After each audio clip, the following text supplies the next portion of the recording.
Well, hello there. Fancy meeting you here. Welcome back. I'm Ziggy. Okay, today I want to talk about go bags and disaster preparedness. That's where my head is at right now. And I'd like to round out some final thoughts for Women's History Month. Not really final thoughts. I mean, we're going to talk about women and women's history all day, every day, all year. Women's history, black history, LGBTQ history, but it's the end of March, so that's what's on my mind right now. All right.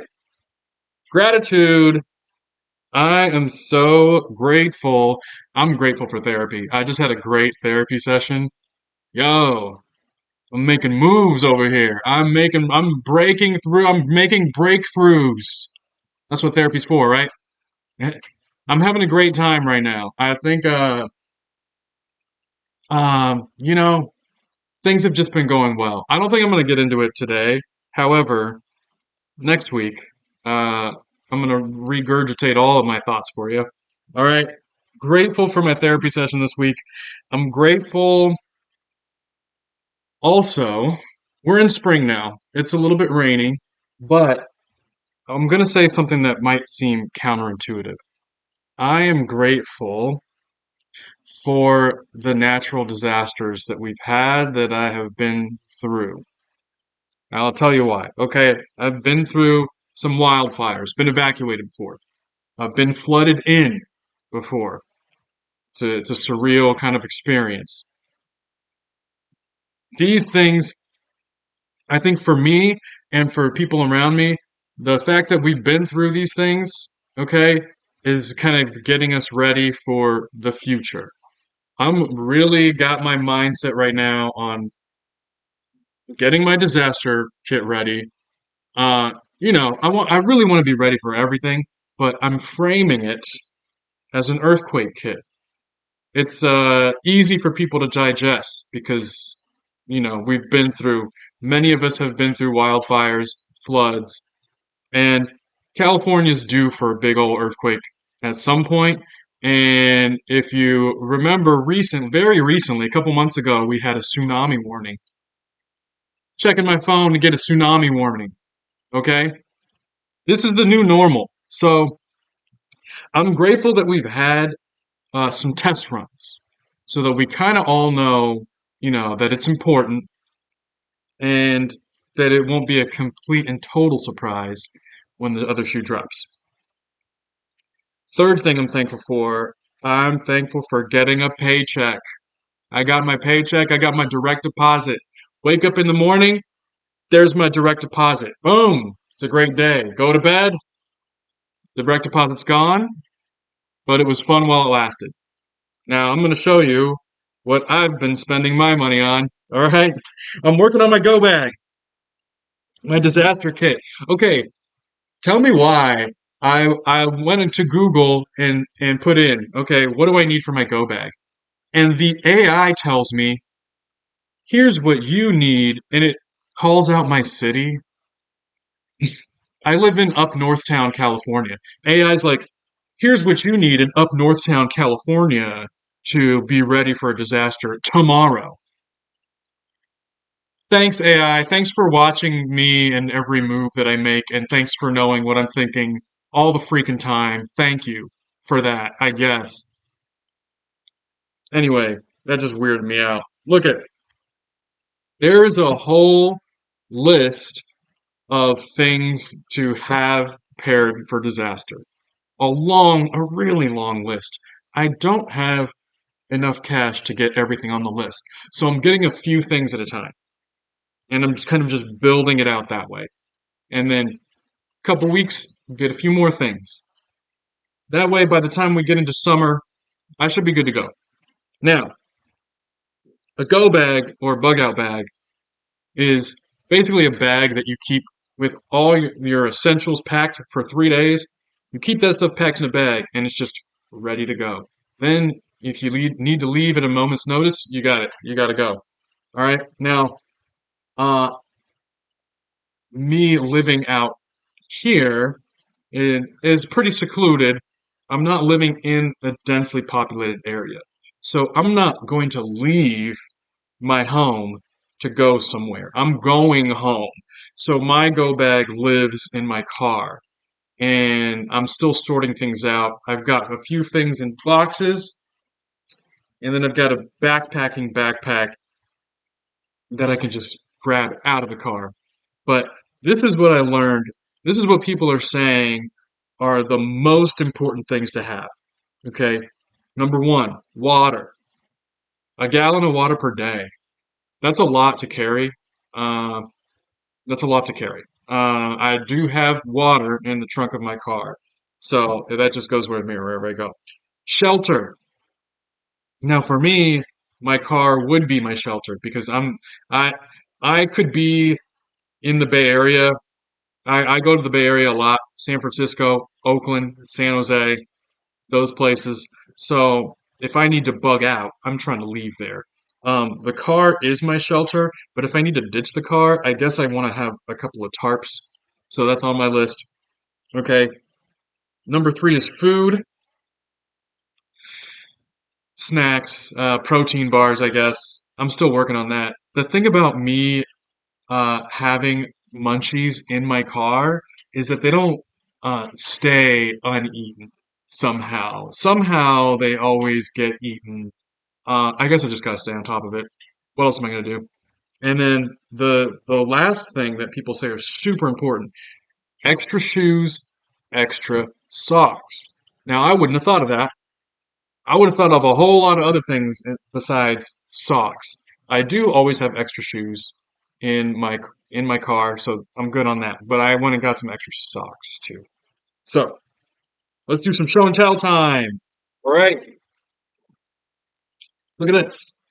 I got a bed. All right. I keep bottled water in the car, but I got one of these life straws. I'm kind of like this is what camping type folks, camping backpackers. What do you call people who like camping? I don't know. This is what you use, drink out of a stream or something so you don't catch Girardia or whatever. Uh, I haven't used it yet. I'm kind of curious about it, but I kind of am not. I don't know. It's there if I need it, and I got the bottled water too. All right. Other things. Oh, I got these matches that are like stormproof. It says they're stormproof. Uh, it's raining right now, so I guess these would be good to have in a situation that is right now. I'll probably get some regular matches for the house. I got a multi-tool. Actually, this isn't a multi-tool. This is a pocket knife. I got a pocket knife. I didn't know this at the time, but it has a seatbelt cutter and got a little bipper. So if I want to go around, if I ever need to get into a car, I'm just kidding. I'm just kidding. I will literally never steal from cars. But it's nice to know that I have one, just in case I need it. Flashlight, duct tape to tape my ducts. You never know when you're gonna need it. And oh, you know what? I got a big old phone charger. Look at this battery pack for my phone, guys. Here's my phone. Here's the battery pack. It's huge. And it has a solar panel on it. So sometimes out here, if there's a big storm, trees fall down, the power lines, power goes out, don't have power for like a week.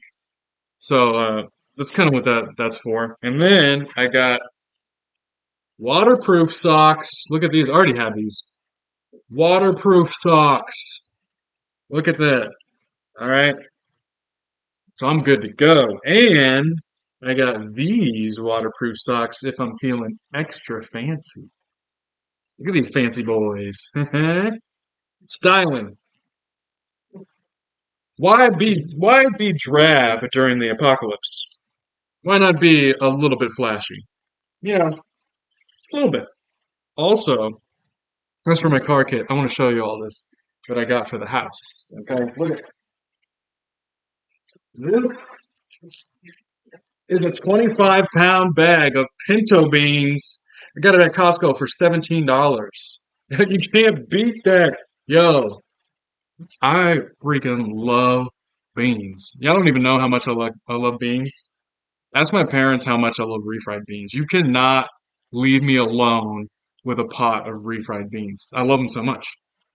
So when I saw this, I had to get it. This is like, yo, this is like, uh, and you remember Harold and Kumar go to White Castle? Harold and Kumar, they're getting some weed from the drug dealer, and there's like a big old Ziploc bag of weed, and they're like fantasizing about marrying this bag of weed. That's me and this bag of beans right here. Mm, mm, mm, mm, mm, mm, mm. Man, one thing I've been thinking lately, um, so I've been getting these little blurbs on my social media feed about blessing the food. Okay, now and how they're saying that when you bless your food, it actually makes it better for you. It makes it taste better. Supposedly, there's like science on this. Don't quote me on that, okay? I'm getting this off the TikTok YouTubers, Instagram stories. But I like the idea. I really like the idea. Well, when I was growing up, I grew up in church. Churchy churchness. All of my childhood was church. It was so fun. It was so much fun. So much fun that I don't even need to go anymore. I'm set for life. It's great. Um, so we said grace before every meal, and then as an adult, I kind of fell off that. But I'm kind of embracing this idea again of blessing the food before I eat it or as I'm preparing it. You know, when I remember, I don't remember all the time, but I think I'm kind of into it. So I bless these beans ahead of time. These beans have blessed me. Mm, thank you, beans. All right.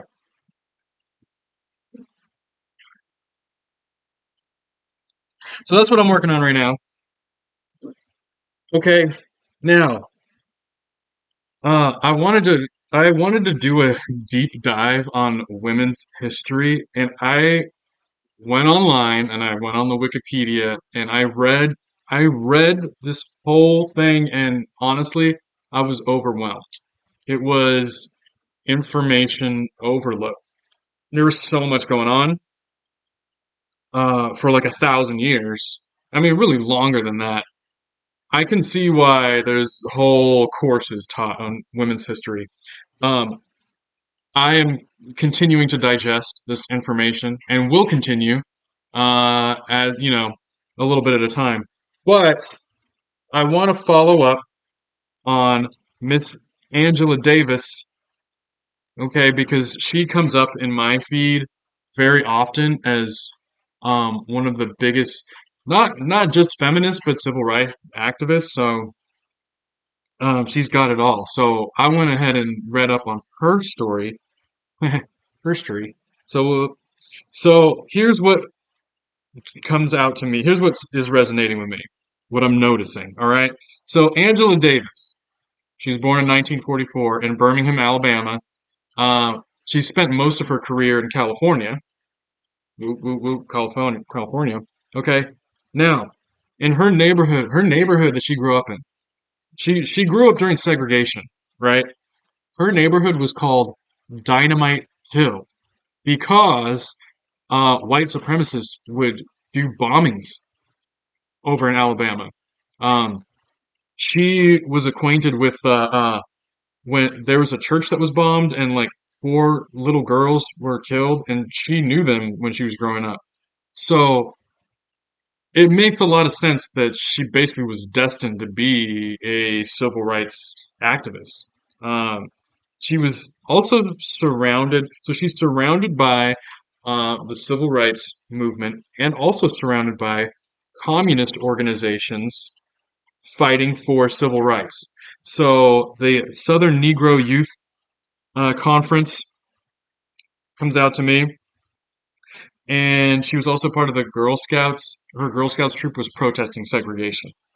Okay, so from a very, very young age, um, uh, civil rights and communism.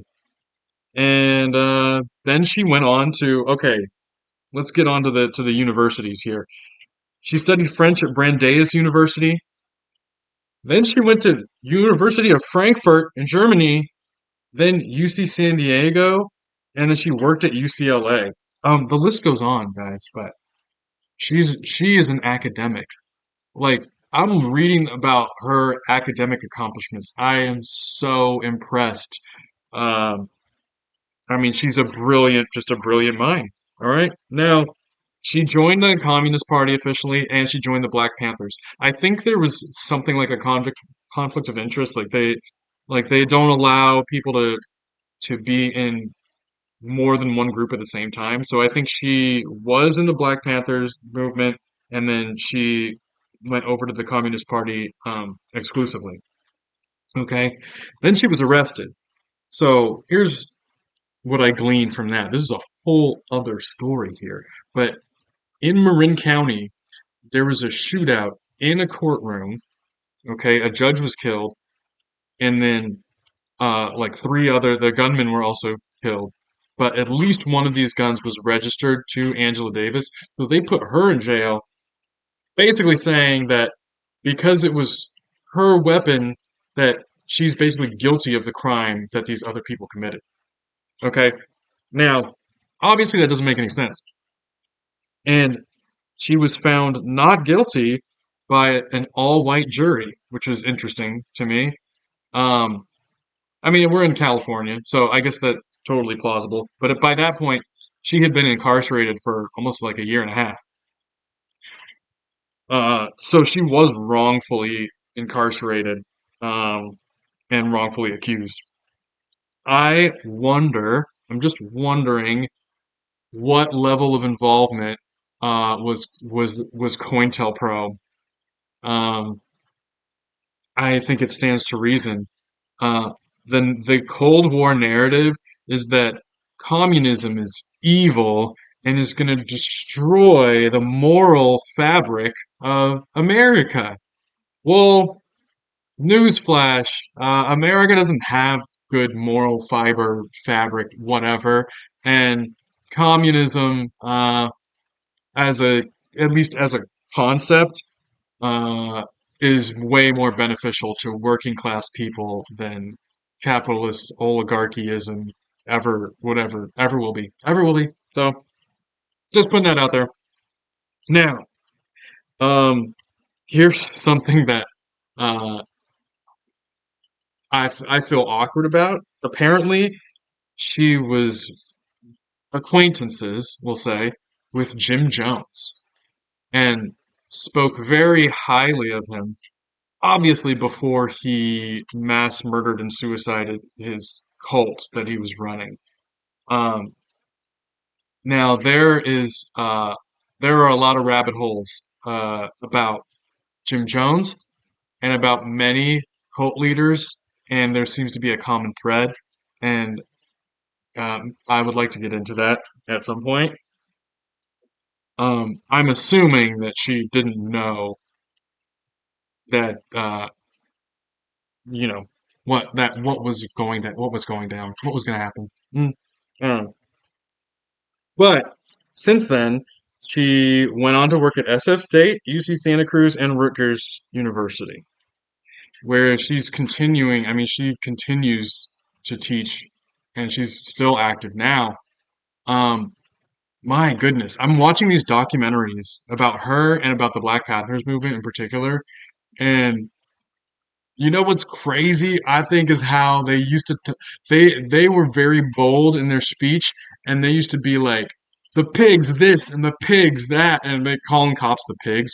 Wow, dude. Wow. That's bold. That wouldn't fly today. Anyway, Angela Davis is a living hero. Um,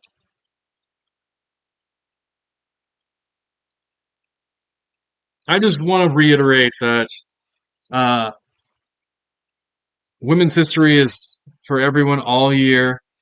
Um, the feminist movement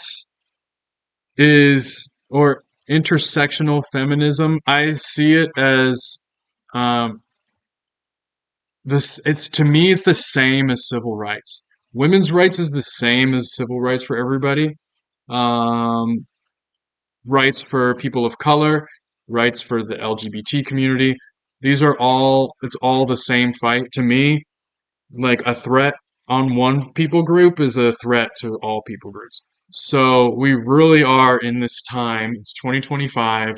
Uh, the shit hasn't hit the fan yet, but it's something that we should be taking seriously. Um,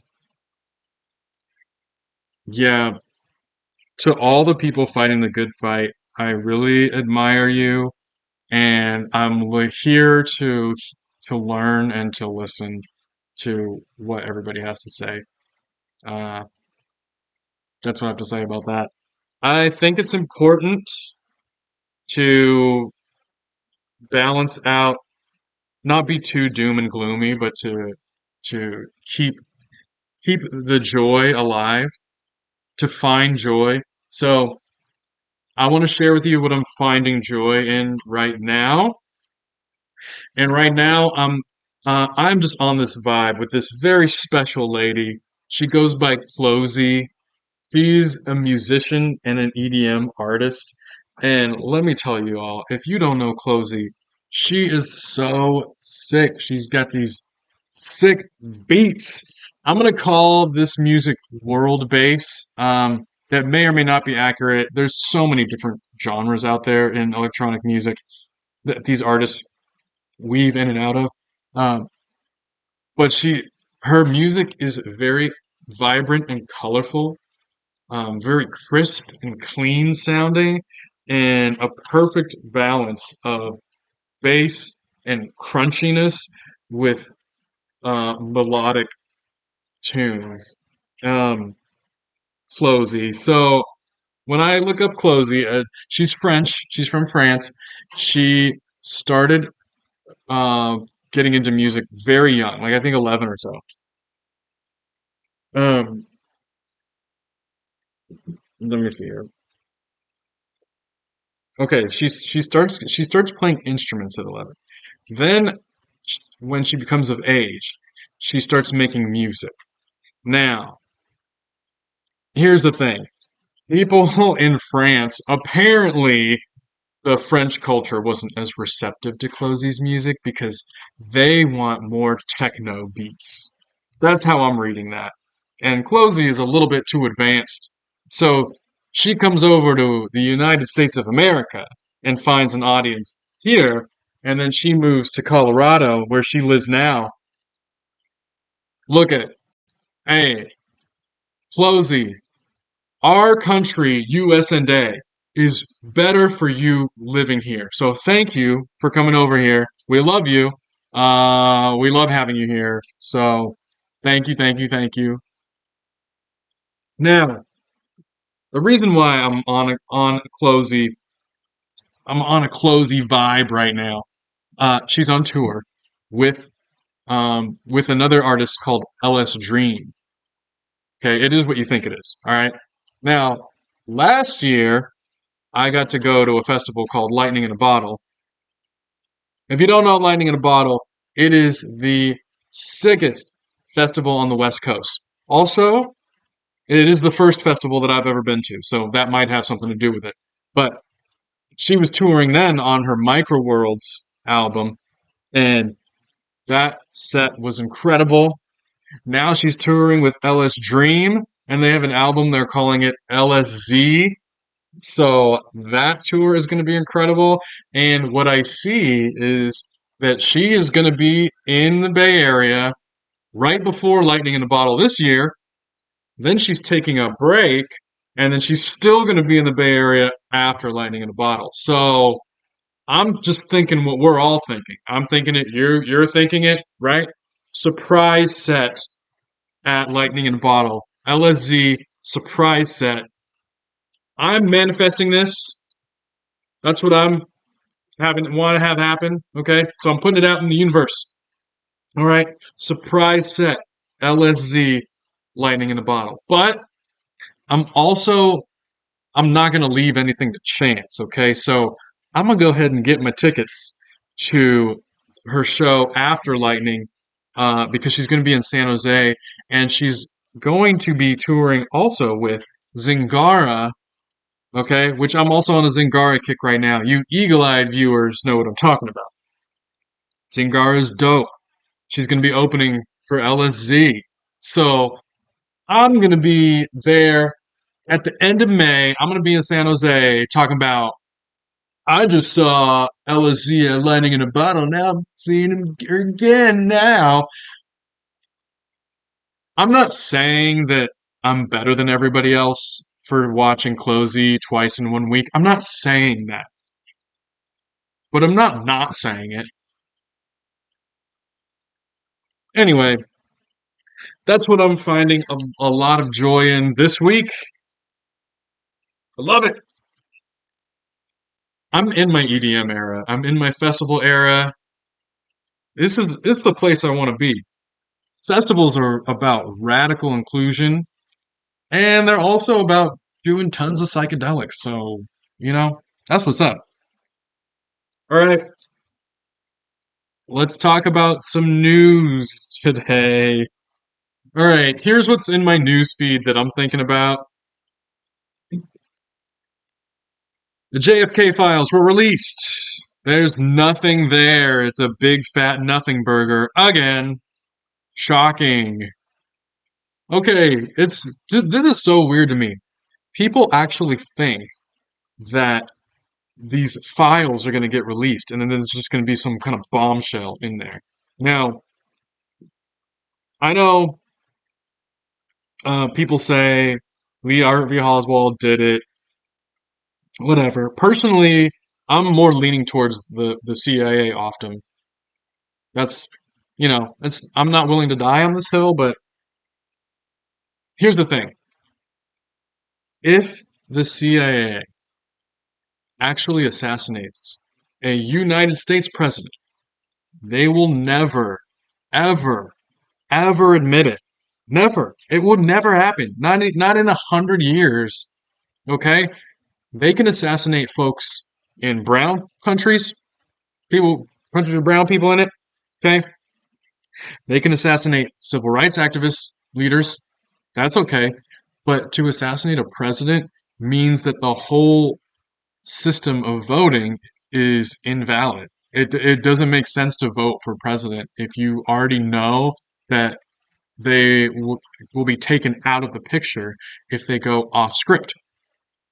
So, why would anybody ever expect to see something like that out of declassified files? It will never happen. Just saying. Um, I put down that both Russia and Israel broke their ceasefires. I don't really know. I'm hearing it. I don't know much about it. I just think, first of all, not a surprise. Second of all, foreshadowing. I mean, they're putting their intentions out there pretty clearly. And also, um, I I don't know if I said this before on air or definitely off, but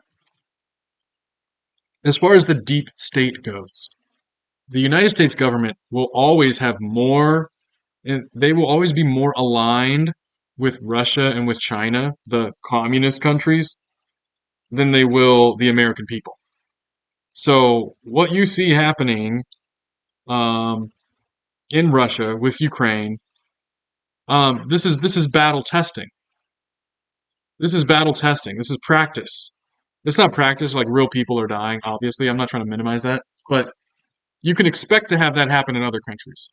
You can expect, if China is going to invade Taiwan, they are going to be sharing intel, not just from Russia, but the United States too. If the United States is going to invade Canada and Greenland, the United States is going to use the tactics that Russia used. Um, if or if not if, but Israel putting the boots down on Palestine, it's not even really a secret anymore. They have a police state in Israel, Palestine, and then they share that information with police departments in the United States. So,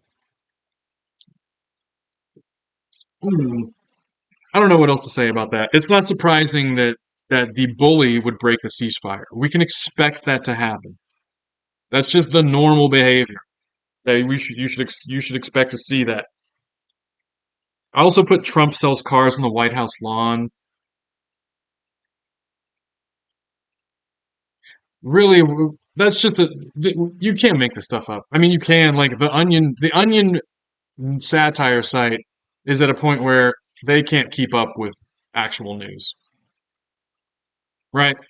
Okay, crony capitalism. That's what that is. All right.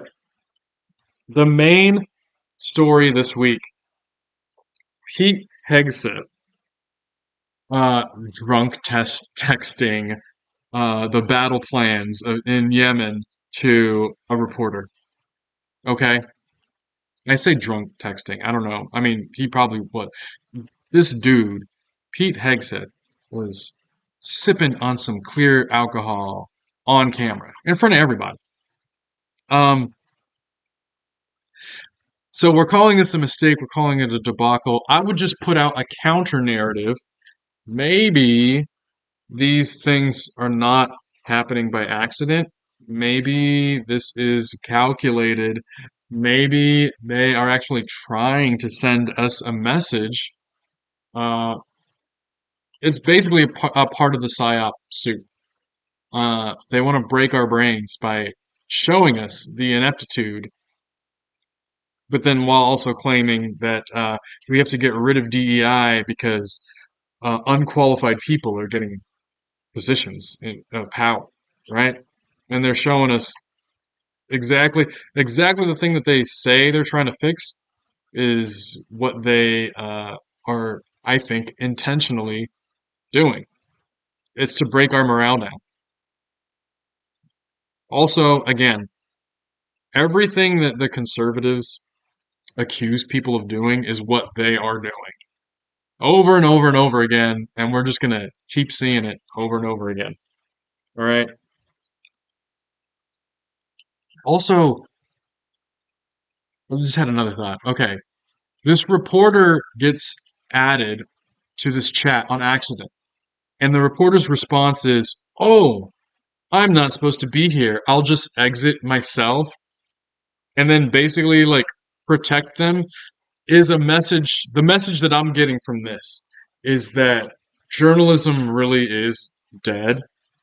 Um, it's like, what's going on here? Either this reporter is afraid of what the fascists might do to them uh, if, when they find out. And honestly, I don't blame them. We're not there yet, but these people mean business. You do not want to be on the receiving end of that business. So I get it. Or maybe this reporter is like down with fascism and thinks he's going to get some brownie points, some brownie boot points. And the other thing too is in the general discourse, when it comes to like, let's say the Democrats or whatever, everybody's talking about a breach. Um, everybody's talking about how inept they are to keep classified information. Nobody really gives a shit that we're dropping bombs on Yemeni people. Again, brown people get bombed. That's okay. Dude, drunk dials a reporter. Let's focus on that more. So, all of this to me is, I mean, it honestly seems like they didn't have to let this information out. I'm wondering, I'm just spitballing here. The fact that they're putting it out in front of us, to me, sends a message. They want you to pay attention to this, so they're either distracting us from something else, or there's a narrative here that is here to warp our brains. That's what I think. Okay. Um, I want to touch briefly on a story that I mentioned a couple weeks ago, and that's the red heifer. Okay. Um, this is something that I'm keeping my eye on. So if you don't know, the red heifer is a ceremony that dates back to the Old Testament, the olden Bible days, okay? Uh, the Israelites wanted to build a temple, and the good Lord told them, if you want to build a temple, you got to do a red heifer ceremony.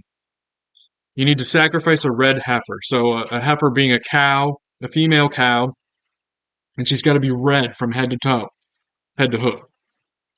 Uh, Completely red. I think they might allow like one or two white hairs, but something like that. But got to be red, got to be unblemished, not having been put to work, not mated, you know, a virgin red heifer or whatever. And they got to do a sacrifice, and the ashes that come from this sacrifice are part of a ceremony that enables them to build the temple. Now, this story in modern times has come up before. I first heard about the red heifer in high school, where this American farmers, for some reason, ranchers for some reason feel like they got to be the ones to provide the red heifer. I don't know. That's some American exceptionalism. I don't know, but every 3 to 5 years, the story comes around. Oh, they found these red heifers. They found it, and it's always the same. The Temple Institute in Jerusalem. They've been training the priests for service. They've got all the furniture and the golden candle holders or whatever. Everything's ready to go. They just need to be able to do this red heifer ceremony. And every time I've heard about it before, nothing comes from it. So I do feel a little bit desensitized. Um, but what's different this time around is that both Pete Hegseth and J.D. Vance have mentioned the rebuilding of the temple. And so they are putting it out there. And then there are a lot of like far right conservative like preachers that are also talking about it. So usually this story is way out on the fringes and nothing ever comes of it. Um, the update that I have is that the Temple Institute made a really vague statement. They said it's unclear whether or not a suitable red heifer exists in Israel. Now, before that, they had five. Now they're saying it's unclear whether they have one or not. Um, so to me, I mean that's a very vague statement. So I'm thinking, okay, this narrative is going to go away pretty soon. We're not going to hear about it after that. Somebody on YouTube made a point that maybe they're being intentionally vague because obviously, if there is a suitable red heifer, that they would be a target for terrorism, so they could be trying to hide it. So I'm just putting this here for now because we're coming up on April, and people seem to think that uh, this ceremony is going to happen during Passover this year. I don't see any biblical references that says that it has to be so. Um, but I'm just putting it here, and then maybe later in April, we'll see where we're at. Uh, it is significant. I feel that it's significant. If it does happen, um, I will be paying attention to this narrative. But that's where we're at for now. Who knows? Could be another 3 to 5 years. Could be another 50 years. We'll see. All right. Uh, I want to talk about White Lotus, but I'm on Hulu. I see a commercial that has a bunch of celebrity black dudes, namely Abdul Kareem Jabbar selling Ice Kareem and Samuel L. Jackson and Spike Lee. And I gotta say, this is a Capital One credit card commercial, and I'm just not thrilled with this. Uh, if you didn't know, Samuel L. Jackson is an activist, a civil rights activist. He actually did some real shit back in the 60s. Um, but now it's like,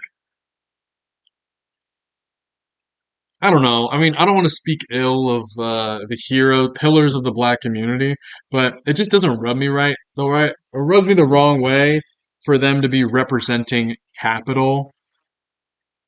Okay, Samuel L. Jackson also did performed in the Super Bowl halftime show this year as Uncle Sam, and it was basically satire, but you could look at it both ways. I mean, he's kind of corralling. Mm, what's a way of putting it?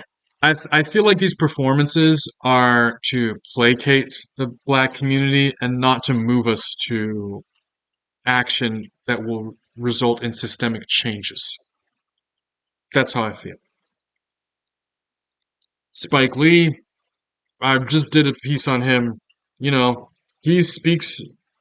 I mean, he makes content that's very valuable and thoughtful, and that has sparked a lot of conversations in the community. But again, like watching these dudes shilling for a credit card company. Uh, all right, we live in a society. Yeah, have y'all been watching White Lotus season 3? Dude, they went there. They really went there. Oh my gosh. Yo. Uh, for those of you who have watched the latest episode, you know what I'm talking about. If you don't know what I'm talking about, you probably don't want to know what I'm talking about. Let's just say there's a certain type of brotherly love that goes too far, I think. I'm not trying to kink shame. Well, no, I am trying to kink shame. This is that shit was gross. But what I will say is that Belinda, I'm rooting for Belinda. I just want good things to happen to her. She got it in with Porn Chai, who is kind of a dreamboat, to be honest. However, he's putting off a vibe that feels a little simpy. He's putting off a vibe that maybe he's caught feelings a little bit too soon. I don't know. I don't know if I'm reading too deep into this, but he might be a little bit too attached, and she might need to be kind of like, ah, bro, it's just one night, chill.